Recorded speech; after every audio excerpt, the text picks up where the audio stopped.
For Chapter 8, Segment 4, we're going to begin with the cognition space, and we're going to learn the cues that guide spatial behavior. So we'll start with the term dead reckoning, which is when an animal uses an internal sense of direction and distance to get from one location to a goal in a straight line. And another cue that animals use are beacons, which are cues that are very close to the goal that the animal can see at a distance from a simple approach. So an example of this would be a human seeing a sign to a gas station. And learning about beacons is another example of stimulus learning, which is when the animal learns that the stimulus is associated with the goal and then approaches it, as in sign tracking. Beacons are not positioned so conveniently next to the goal, and the animal must use landmarks. So landmarks are cues that have a fixed relationship with the goal, but they are not very close to it.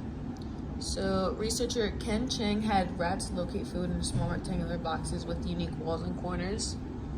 And his studies found that rats make rotational errors, which means by going to the diagonally opposite corner of the rectangle that they were supposed to go to in the beginning.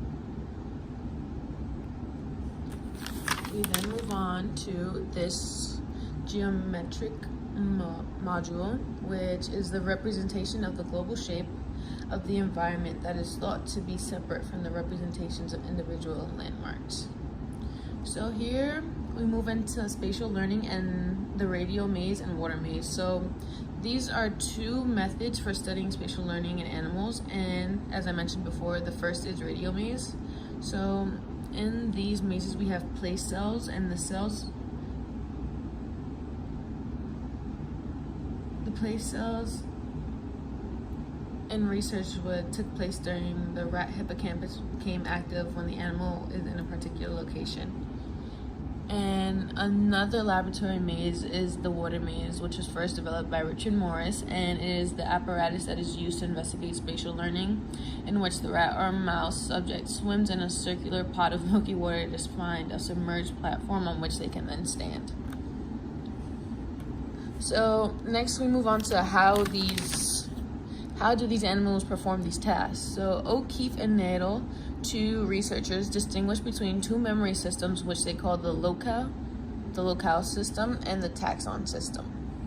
So the locale system involved learning and using a cognitive map through exploration, and the taxon system involves learning routes through space and SNR connections.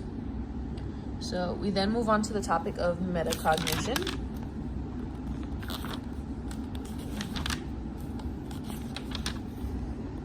Metacognition is one's ability to monitor and report their own cognition. So Robert Hampton reported evidence of metacognition in rhesus monkeys. And these monkeys can learn to make responses to opt out of experiments or situations in which their memory might be weak or they're uncertain of a correct response. So this form of metacognition is known as metamemory. So related to how rats do their performances, how do these rhesus monkeys perform these tasks? One idea is that the monkeys can monitor and finally make fairly sophisticated use of their own mental states. But the problem with this explanation is that it doesn't really discuss metacognition and how the animal uses it. So another result that seems to be most consistent with metamemory is that the idea that with rhesus monkeys, they can indeed learn to report on strength of their memory traces.